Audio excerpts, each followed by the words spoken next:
sharaf kugu hagoogane ciidaadu waa hodan aad ku haqabeeshe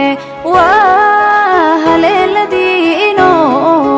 horweyn ku irmaano aad ku hiiranayse kusoo dhawow waayeel media haddii ay tahay markii kugu horeysay aad soo booqato kanaalkeena subscribe inoo saar gambaleelka furo si aad u socoto casharada taxana bismillahir rahmaanir rahiim alxamdulillahi rabbil caalamiin assalaamu calaykum waraxmatullaahi maanta casharkeena waxa uu ku saabsan yahay passive voice haddii aan soo dhameynay 12 tanis waxaynu uga xigi doonaa insha Allah passive voice-ka maanta markaa waxaanu qaadan doonaa hordhaca passive voice-ku wuxuu yahay passive voice-ku muxuu ku shaqeeyaa imsa tanis hordhiciisa aynu qaadan doonaa insha Allah wixii su'aal aad qabto casharka marka dhameysato qaybta comment-iga ayaad iga weydiin doontaa haddii Ilaahay yiraahdo insha Allah markaa si fiican ayaynu isla socon doonaa casharka ayaynu gudagali doonaa insha Allah passive voice what is used for passive voice maxaa loo isticmaalaa passive voice-ka what is used for passive voice maxaa loo isticmaalaa passive voice-ka is used waxaa loo isticmaalaa when it's not easy markaanay fududayn to find in la helo the doer of the action kii ficilka sameynayay passive voice-ka waxaa loo isticmaalaa markaanay fududayn in la helo kii ficilka sameynayay qodobka labaad is used waxaa loo isticmaalaa passive voice-ka when we more interest markaynu aad u xiiseynayno the object kii ficil ku dul dhacay sidoo kale passive voice-ka waxaa loo isticmaalaa when we more interest markaynu aad u xiiseynayno ama door bidayno the object kii ficil ku dul dhacay marka labadaas sababood ama labada qodob ayaa loo isticmaalaa passive voice-ka qodob koowaad waxa weeye markay adag tahay in la helo kii ficilka sameynayay ama markaynu aad u xiiseynayno kii ficil ku dul dhacay su'aashina labaad how many tenses passive voice works imsa tennis buu ku shaqeeyaa passive voice-ku sida caanka ah imsa tennis buu ku shaqeeyaa passive voice-ku passive voice works 9 tennis wuxuu ku shaqeeyaa 9 tennis in commonly sida caanka ama guud and they are waxay kala yihiin simple present passive voice present continuous passive voice present perfect passive voice simple past passive voice simple present passive voice present continuous passive voice present perfect passive voice simple past passive voice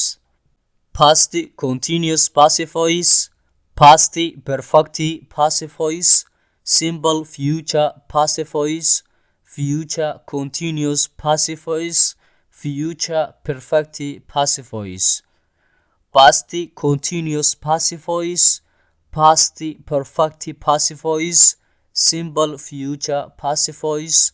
future continuous passive voice future perfect passive voice marka waa 9 tennis waa 3 tennis oo present ah 3 tennis oo past ah iyo 3 tennis oo future ah 9 tennis ayaa ugu caansan intuu passive voice ku shaqeeyo way su'aasha saddexaad what's the general formula maxay tahay qaacidada guud of passive voice ee passive voice-ka qaacidada guud ee 9 tennis ay ka sameeyeen yihiin ama ay ku wada shaqeeyaan maxay noqonaysaa qaacidadaasi general formula qaacidada guud waxay noqonaysaa objectiga kii ficilka lagu dul sameeyay ama uu ku dhacay aynu ku bilaabi doonaa plus waxaynu geynaynaa auxiliary verb ficil caawiye plus waxaynu geeni doonaa past participle ama verb 3 waa wajiga saddexaad ee ficilku leeyahay qaacidada guud ee 9 tanisba wadaagi doonaan passive voice-ka waxa kamid ah kow objectigan ku bilaabi doonaa plus waxaynu geeni doonaa auxiliary verb oo ficil caawiyihiya plus waxaynu geeni doonaa past participle ama verb 3 sidaynu naqaano what's the difference between waa maxay farqiga u dhaxeeya ama kala duwanaanshaha u dhaxeeya active and passive voice active voice iyo passive voice wayn maqli jirnay waa maxay kala duwanaanshiyaha u dhexeeya sidoo kale casharkeenan baynu ku dhigan doonaa waaye active voice passive voice active voice-ku qodobka koowaad startis wuxuu ku bilaabmayaa with the subject mar kasta active voice-ku wuxuu ku bilaabmaa subject oo kii ficilka sameeyey in the sentence jumladda halka uu passive voice-ku isaga uu ku bilaabmi doono jumladda objectiga ama kii ficil ku dul dhacay sidoo kale qodobka labaad active voice-ku wuxuu ku shaqeeyaa afarta feeb buu ku shaqeeyaa feeb 1 2 3 4 afarta feebba uu ku shaqeeya active voice-ku halkase keliyata passive voice-ku only wakes keliya wuxuu ku shaqeeyaa feeb 3 ama past participle keliya isagu feeb 3 buu ku shaqeeyaa waayahay su-aasha shanaad waxay noqonaysaa inaynu baranno subjectiga objectiga iyo possessive adjectives subjecti waa ficil sameeye objecti waa ficil ku dhace possessive adjectives waa sifada lahaanshiyaha I waa aniga objectigaygu waa me markuu ficil ku dul dhaco my waa waxaan iska leeyahay you waa adiga you your we waa inaga as waa markuu ficilku nagu dul dhaco our waa waxaan iska leenahay they waa iyaga ficilkaasi markuu dul dhaco waa them waxay iska leeyihiinna waa their he waa isaga markuu ficil ku dul dhaco waa him wuxuu iska leeyahayna waa his she waa iyada markuu ficil ku dul dhaco waa her waxay iska leedahayna waa her it waa xayawaan ama waxaan noolayn xayawaankaas markuu ficilku ku dul dhaco it baa loo yaqaanaa wuxuu iska leeyahayna waa itis waxaan ku bilaabi doonaa tenniskeena u horeeya waa simple present passive voice simple present passive voice waa tenniskii u horeeyey ee passive voice-ka formuladiisa wuxuu ku shaqeeyaa objectiga waa kii ficil ku dul dhacay ama lagu sameynayay plus waxaynu geedi doonaa auxiliary verb oo ficil caawiyihii ah ficil caawiyahaasi waxay noqon doonaan am iyo is iyo are plus waxaynu geeni doonaa verb 3 ama past participle ayaynu geeni doonaa waaye toddobadii verb to be I waxay qaadanaysaa am you iyo we iyo theyna waxay qaadanaysaa are he iyo she iyo itna waxay qaadanaysaa is I waa aniga am bay qaadanaysaa you iyo we iyo theyna are bay qaadanaysaa he iyo she iyo itna is bay ku shaqeynayaan ama ay qaadanayaan waaye tusaale example positive active voice positive waa hadal caadi ah active voice markuu yahay waa yahay I speak English anigu waxaan ku hadlaa maalin kasta Englishka you eat apples maalin kasta waxaad cuntaa tufaax he wears suit maalin kasta wuxuu xidhaa suit she goes schools maalin kasta waxay tagtaa ama ay aadaa dugsiyada ama iskuulaadka afartaa tusaale ayaynu waxaynu u bedeli doonaa passive voice inagoo aynu waafajin doono ama aynu ku tacalliqin doono formulada waayahay waxaynu u bedeli doonaa passive voice mid kastaba passive voice tusaalayaashaas mid kastaba passive voice aynu bedeli doonaa si fiican ila soco markaa I waa subjectigii speak waa verbkii English waa objectigii markaa sida qaacidada inoo ah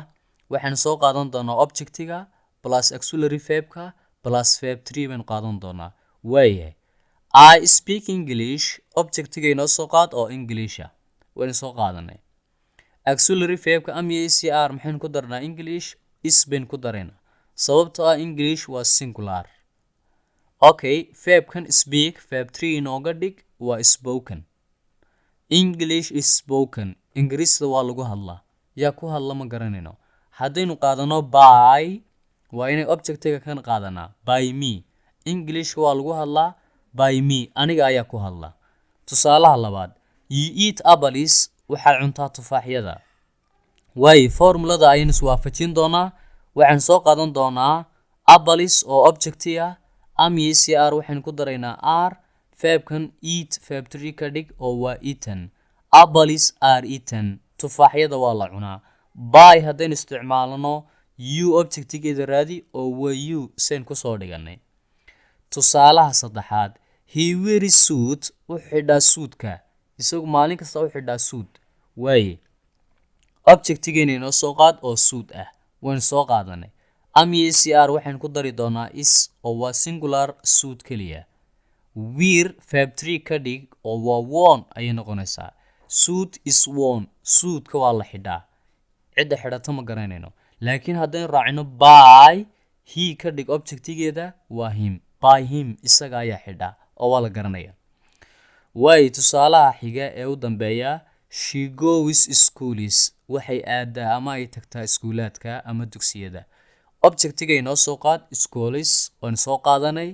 auxiliary verbka am iyo cr maxaynu ku darnaa r baynu ku daraynaa oo waa plural schools and verbkan go verb 3 ka dhigo muxuu noqonayaa gam buu noqonayaa marka uu yahay negative tusaalaheenu diidma yahay meesha waxaa imanaysa not baa iman doontaa I do not speak English anu kuma hadlo Englishka you do not eat apples adigu ma cuntid tufaaxyada he does not wear suit isagu ma xidho suudka she does not go schools ma tagto ama ma aado iskuulaadka iyadu way sida caadada inoo ahayd mar walba waxaan soo qaadan jirnay objectigeena English inoo soo qaad am iyo cr is baynu ku daraynaa oo waa singular halka not bay nagu jirtaa not baynu keenaynaa speak verb 3 ka dhig oo spoken buu noqonayaa English is not spoken Englishda laguma hadlo tusaalaha xiga you do not eat apples tufaaxyada ma cuntid objectiga inoo soo qaad apples waynu soo qaadanay am iyo cr r baynu ku dari doonaa oo waa plural okay halkan not baa inoo yaala not inoo soo qaad eatna verb 3 ka dhig eaten buu noqonayaa apples are not eaten tufaaxyada lama cuno he doesn't wear suit isagu ma xidho maalin kasta suudka objectigeena inoo soo qaado oo suit ah am iyo cr waxaynu ku dari doonaa is halka not bay nagu jirtaa not baynu keenaynaa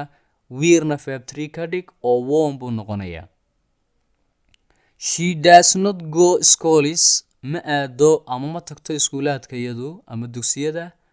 okay objectigeena inoo soo qaad schools waynu soo qaadanay am iyo cr waxaynu ku dari doonaa r oo waa plural halka not bay nagu jiraa not baynu keeni doonaa go verb 3 ka dhig gam buu noqonayaa way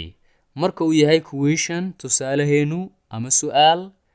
do I speak English anigu miyaan ku hadlaa Englishka do you eat apples miyaad cuntaa tufaaxyada does he wear suit miyuu xidhaa suudka does she go schools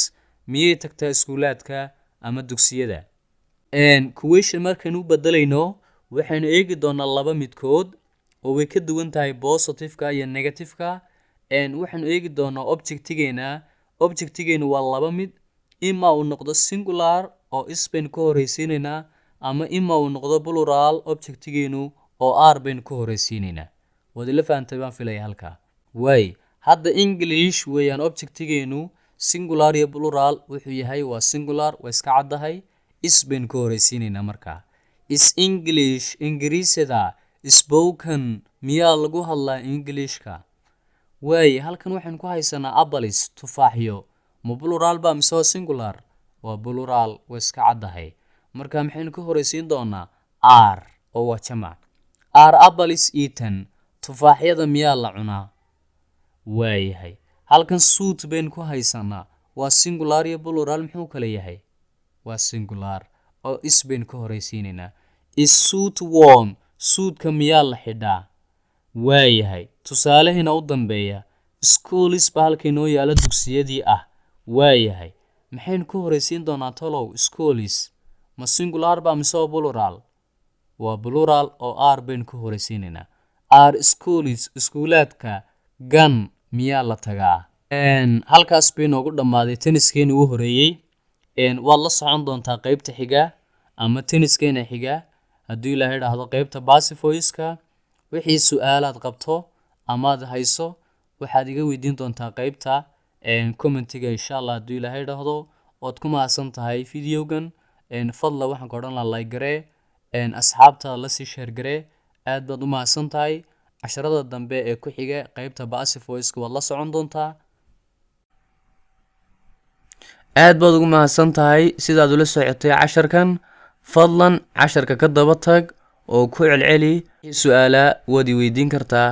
aad baad ugu mahadsan tahay daawashada fiidiyogan.